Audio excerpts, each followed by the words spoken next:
Hello all. Thank you guys so much for making time to join on this video and taking time to watch this video. This video is meant to supplement and just be an assist to the Sister District Canvas training guide that we put out earlier last month. So basically, I'm just going to be going through this for everybody. For the most part, this is self-explanatory if you guys have the training guide and the training agenda. So let's get started. So the basics. What is canvassing? Canvassing refers to going door to door in the neighborhood and having conversations about important issues with community members. It's mostly used by political parties and campaigns to identify supporters, persuade the undecided, and is essential to get out the vote operations. It is the core element of what political campaigns call the ground game or their field. And why do we canvass? We canvass because it's an essential component of organizing. We use canvassing to talk to voters about issues that matter to them, to spread our message and recruit new volunteers. The results of every conversation are recorded so we can make sure we are organizing in the most efficient way possible and focusing on what matters most important to voters. Now, when it comes to canvassing, there are three types of canvassing. So we're going to talk about that. And also we're going to discuss what type of canvassing we expect to be doing here at Sister District as volunteers.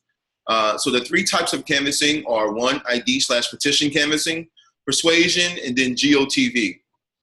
ID petitioning canvassing is the campaign's way of literally IDing voters and supporters. And sometimes this is done along with a petition drive early in the cycle to get a candidate on the ballot. ID canvassing is also an effective tool campaigns use to increase voter registration early in the cycle as well. Persuasion canvassing is when canvassers go door to door delivering a persuasion script meant to persuade a voter to vote for a particular candidate. GOTV stands for Get Out the Vote. You'll hear us say that, refer to that a lot this cycle. So GOTV is Get Out the Vote, and GOTV canvassing is geared toward increasing voter turnout among already contacted voters. GOTV walk lists will include the voter's polling location as well. As of August, campaigns are generally in the ID or persuasion phases and will transition to GOTV approximately 2 weeks before Election Day. So any canvassing that's going to happen at the beginning of October from now until, let's say, about October 20th, is going to be mostly persuasion canvassing. And after that point, the canvassing that we'll be doing will be GOTV canvassing, which you put in the document, which is the very next point. It's very helpful to remember that strong supporters are usually the first people a campaign identifies. So if you're door knocking for ID or persuasion, you're often skipping supporters' housing and going only to houses of people who have not yet told the campaign who are they supporting or have not yet made up their minds. This can be sometimes disheartening because you might get a lot of people telling you that they love your candidate, but you might not get a lot of people telling you that they love your candidate because they have not been contacted yet. And that's okay. It doesn't necessarily mean that your candidate is doing poorly or isn't going to win. Your efforts talking to voters are incredibly valuable. Some of the direct benefits of canvassing include the opportunity to convince voters to come out and vote for the candidate/issue, an average 8 to 10% increase in voter turnout, increased credibility for the candidate or the campaign, and also facilitates GOTV efforts on Election Day. All canvassing done up to the point of GOTV really helps clean the list and clear the list for the GOTV. During GOTV canvassing, typically campaigns are activating those who already told them that they would commit and come out and vote, and the campaign has counted those votes, so they want to make sure they come back and remind those people, hey, this is Get Out the Vote time. Now it's time to come on out and vote. The very next section of this document you see are some keys and tips to canvassing. I'm going to go through these pretty quickly because, again, it's self-explanatory. And I don't want to insult anyone's intelligence by just reading the agenda, you know? So the first one would be to knock every door. Even if you don't see lights on or cars in the driveway, knock or ring the doorbell anyway. Someone may be home, so always try. If you can't hear the doorbell from the door, knock loudly. Leave literature at every listed door, even if the person is not home, and try to talk with the voter listed on the sheet and only visit the houses on the list, okay? Make a good first impression. Position yourself so that the voter can see a friendly, smiling face as they come to see who's knocking. Most people will look through a peephole or a screen at the door and see you before you see them. Also, we recommend taking a big step back, usually onto the first or second step to make the person feel more comfortable coming to the door to have a conversation. It could be kind of not threatening in posture, but it could be unnerving when someone's knocking your door to talk to you and they have their foot almost in your door sill as they're trying to talk to you. So make sure you take a step back. The next point is make sure that the person on your list is the one that you're speaking with, and only put that person's data in their place. Separately ask if other people in the household are home and ask to speak to them, only marking for those actually spoken to. So sometimes you'll get a door and someone say, oh yes, well, I'm Dana, and then my husband, he's also going to vote for candidate XYZ. You can only mark down Dana's response. Now, if we actually get to speak to her husband, then we can mark them down both, okay? Next step, very, very important, guys. Data matters. Clearly mark your results for each door. Usually your turf sheets will also come with the key to all those 2-letter and number codes. So we actually put a couple of them here. So NH is not home, MV is moved, 1 is supporter, 5 is supports the opponent, and the scale in between 2, 3, and 4. RF is contacted but refused. IN is physically inaccessible. So you're trying to knock some doors and you see on your walk list that there's a condo building that you actually can't get in the front door to knock those 20 people in that building. Those people are going to be listed as inaccessible. LG for language barrier and DC for deceased, okay? The next step is to be patient.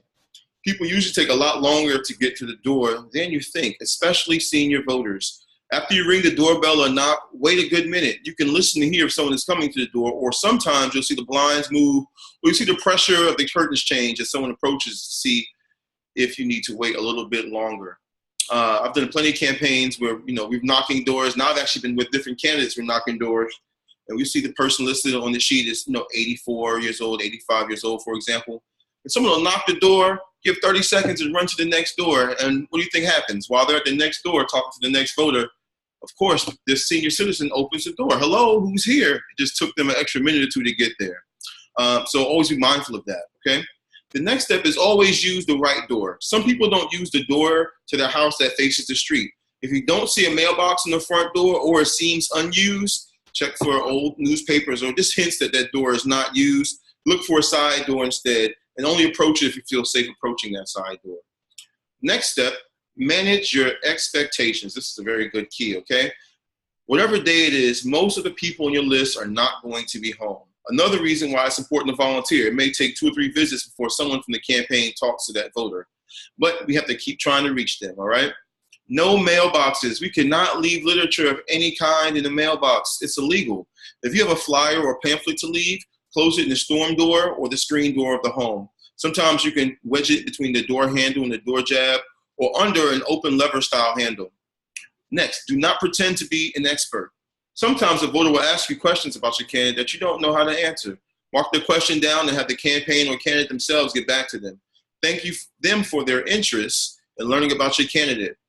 Sometimes when I was asking about a question over a national issue, and this may be a state legislative race, I will just remind the voter that this is out of the realm of this particular candidate that we're canvassing for. The next tip is really good as well, and it says canvassing is not soliciting.